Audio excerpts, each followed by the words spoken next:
Welcome to International Securities Exchange's podcast series. Facilitated by renowned educators, ISE podcasts are intended to teach beginning as well as seasoned investors the ins and outs of trading. To find an updated list of podcasts, please visit www.ise.com/podcasts. Please be sure to listen to our important message following this episode regarding the risks of investing in exchange-traded options. Now, let's talk about methodology. Timing the iron condor. All right. We have all seen this decay chart. Everybody's seen this, right? Maybe everybody kind of seen this kind of options price. There's more decay in the last 30 days of an options life than there is across the rest of the entire time combined. Right? Who's heard that? Yeah, it should. Well, you know what? The funny thing is that really only applies to at-the-money options. All right? Only at-the-money options have this kind of crazy exponential decay, as my good friend Don Schlesinger would say. One of the great fallacies out there is the decay function. The chart you just saw is for at-the-money options. Options that are 10% out of the money collect more time decay between day 60 and day 30 than they do day 0 and 30 days to expiration. Out of the money options decay almost completely linearly, and maybe even a little less linearly, but faster in the way out of the money in kind of the further out months. So believe it or not, if you want to do an iron condor, your time to do it is not 40, 45 days or 30. Your time to do an iron condor is 60 to 70 days to expiration. You're going to make more money selling an iron condor at 60 days to expiration and blindly buying it back at 30 than you would selling an iron condor, the same strikes at 30 days to expiration and buying it back when at expiration. How many people knew that one? No, Ray did, but Ray is an alum.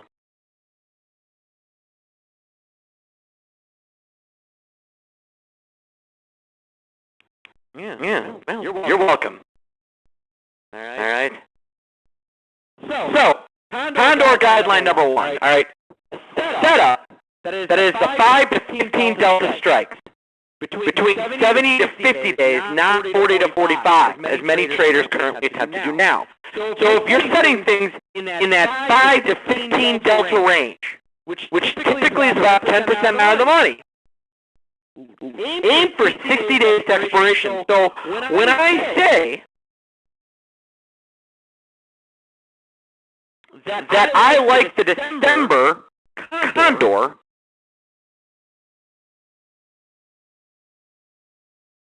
I'm not kidding.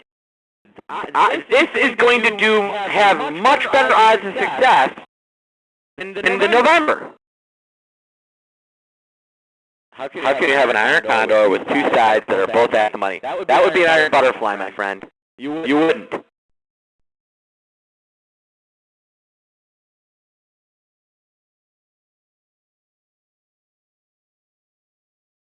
What did your slide say?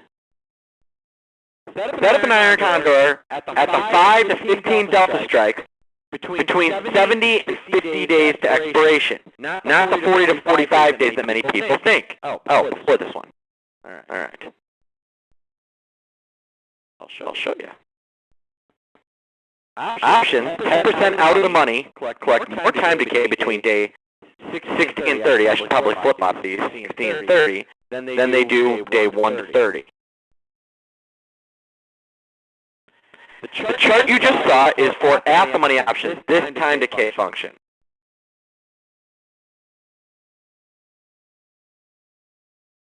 This chart. That's for at-the-money options. So if you're doing a straddle, or if you're doing an iron butterfly, you know what? 30 days and earlier is great. Oh, no problem. No problem. That's what we're here for. 30 days is pretty. All right? 30 days is Katrina, as we would say in the industry. Beautiful. Very like funny, Katrina? Mark. Very nice. Yeah, thank you. So I'm not a suck of it all either, by the way. So now, iron condors and volatility. Since an iron condor is a vol play, it is important to pay attention to the relationship between IV and mean IV. Try and sell iron condors when IV has quote-unquote popped, but watch out for surges. Right? Most traders lose when IV moves from low periods to high periods. So if you look at FCG, guys that were trading iron condors in this range are fine. Guys that traded iron condors in this range are fine.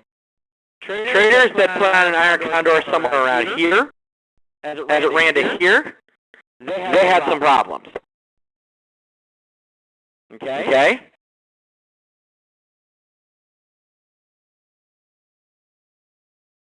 So, in the intermediate, days that are good to sell iron condors will pop like this, will pop like this.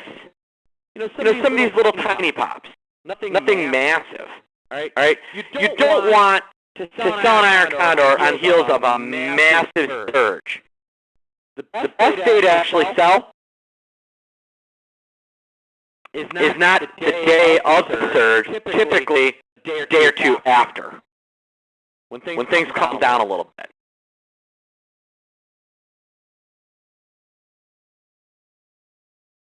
Okay? So, yesterday, the 11th, decent day to be selling FCG, Condors. We're worked all the day. Okay? You could probably even gotten away with it, any of these days really. The whole period here, our Condors were a good sale. This whole period here, iron Condors worked pretty well. This is 60-day volatility. Just this period where you really had problems.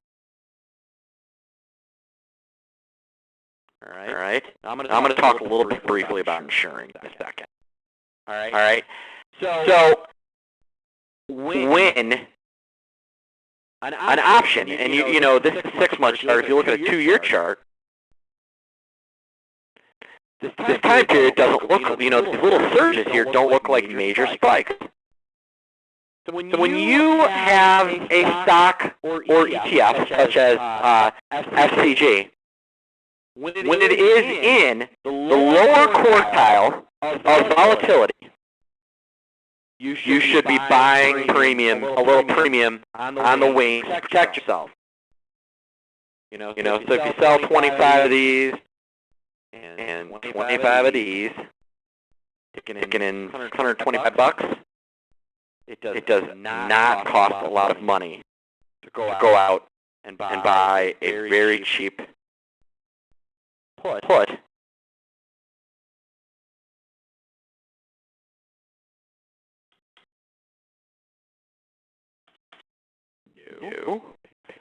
See? No, just take a dime. It does not cost you a lot to buy a little bit of insurance that'll protect you from the market blowing up.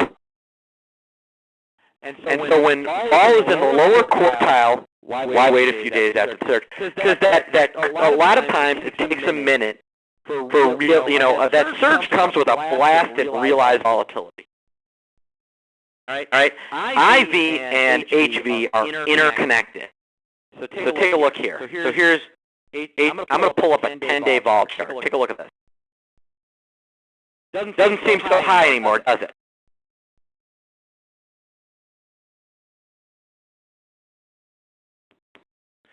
If you give it a couple of days, let the market kind of work itself out, that you really don't want to be catching that snapback.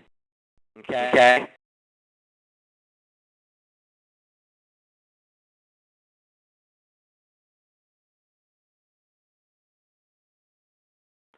So here's this big surge here. All right. You don't want to be catching the snap from, you really don't want to be catching the snap from $14.25 back up to $17 that we hit in about 2 days.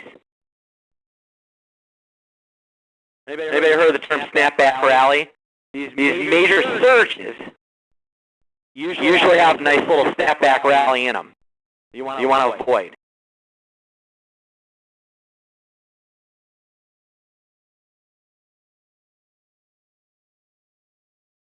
All right. And then we already talked about it. It's important to pay attention to that kind of HV and IV. We want that HV to be possibly higher than IV and falling. You want IV to be stabilizing or even falling a little bit, and you want that realized volatility to be taking.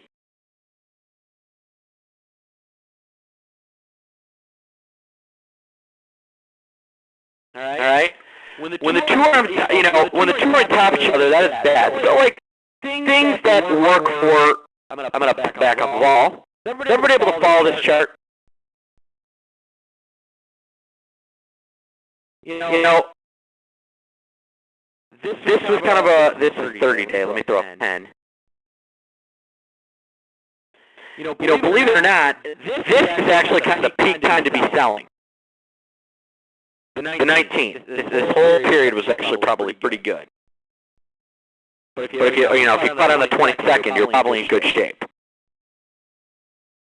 Where you didn't want it was here, as that fall just completely ramped up.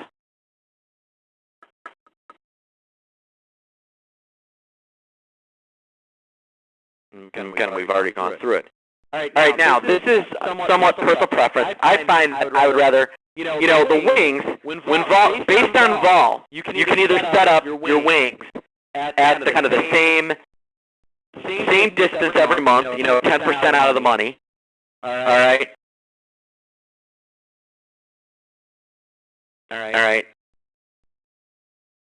Or you can set them up at delta. All right. Now delta will cause your wings to move around.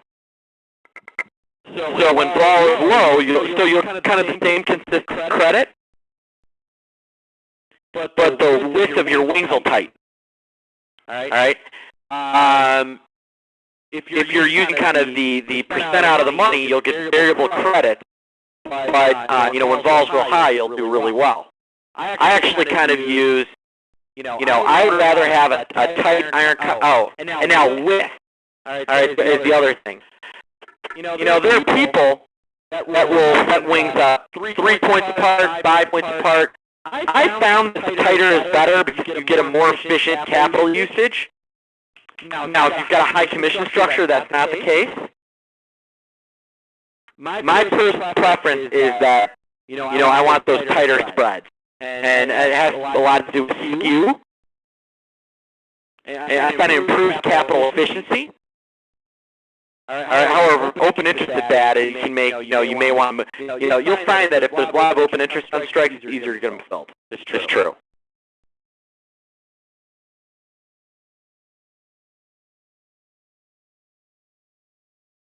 All right. Now, I actually, when it comes to kind of how far things are, when vol is really, really high, I'll actually set my iron condors up a little tighter.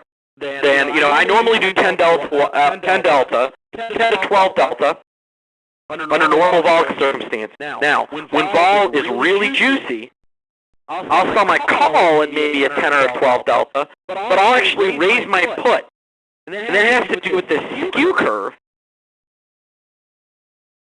that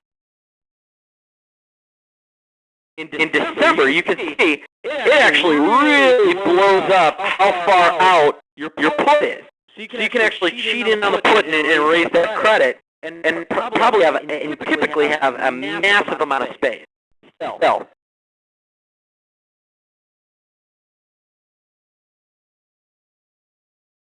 Okay.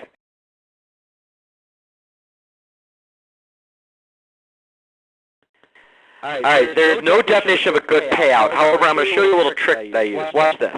All right? SCG. All right? I'm getting a 70% payout. I'm getting, Thinkorswim is telling me I've got 70% odds. All right? And I'm risking 25 cents to lose 75. So my payout is a quarter over 75 cents, or 33%.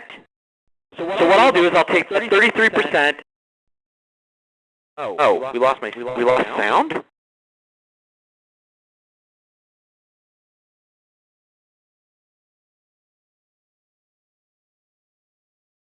All right, everybody can hear me now? Correct? Am I back? Sir. All right, everybody can hear me? All right, good. Sorry about that, folks. I don't know what the story was, but we're almost done anyway, so this will be a fun little wrap-up. All right, so where did I cut off?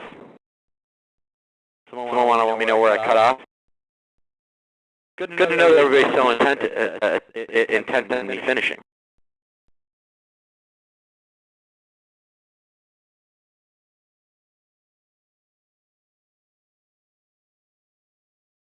Oh, my little arbitrary trick. Okay.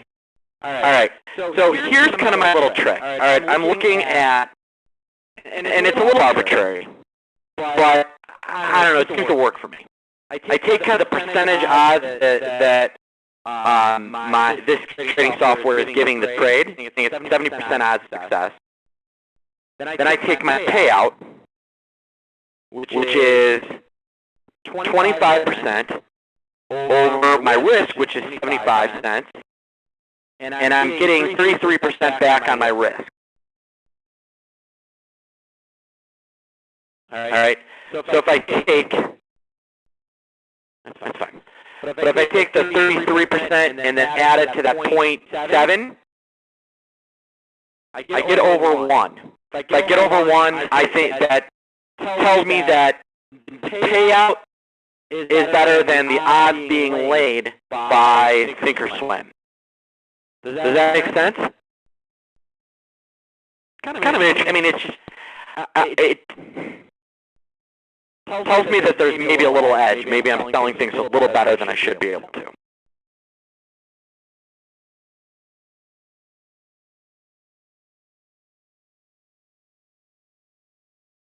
All right, so summary.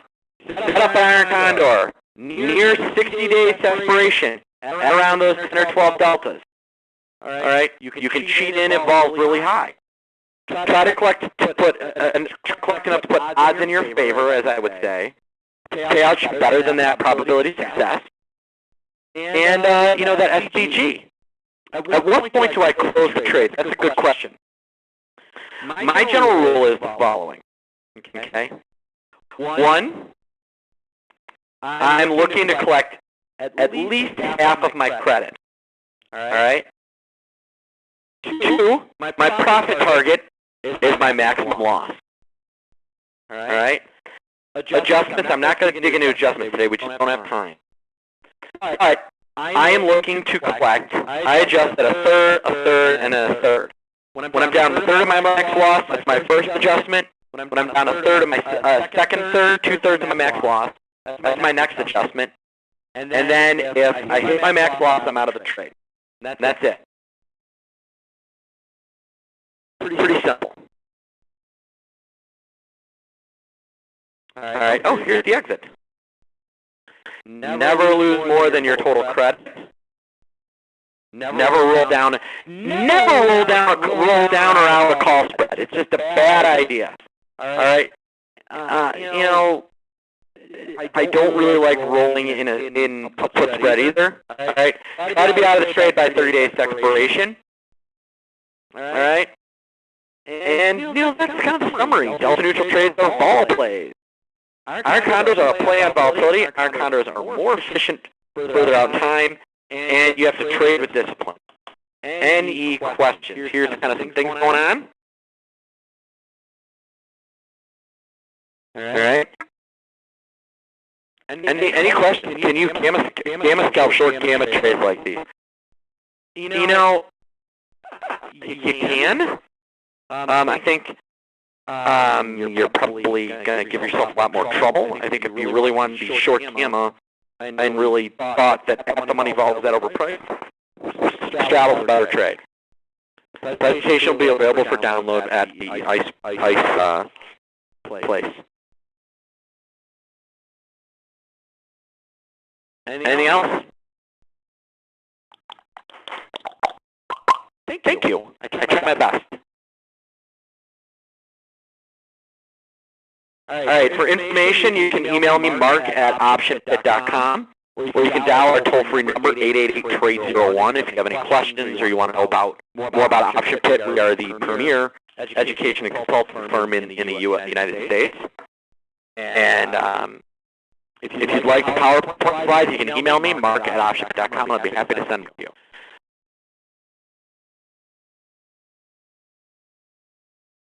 Which slide did you want to see? Can you show the PowerPoint slide just before the IC and vol one more time? So, well, I just want to thank the IC for hosting me. You know, it's a great place to learn about ETFs. You don't hear much about skew and odds money vols. It's a very important part. And something you really have to do. How do you set your max loss? As I said, the max loss is my profit target. That's really easy.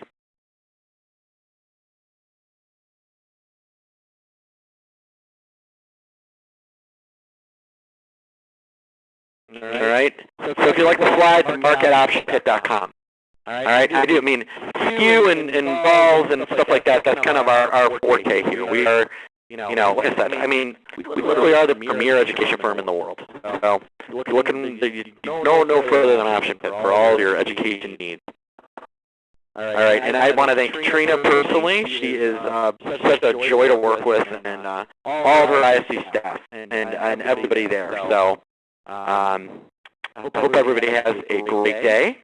And for Katrina and myself, we just want to thank you for attending, and we look forward to seeing you soon.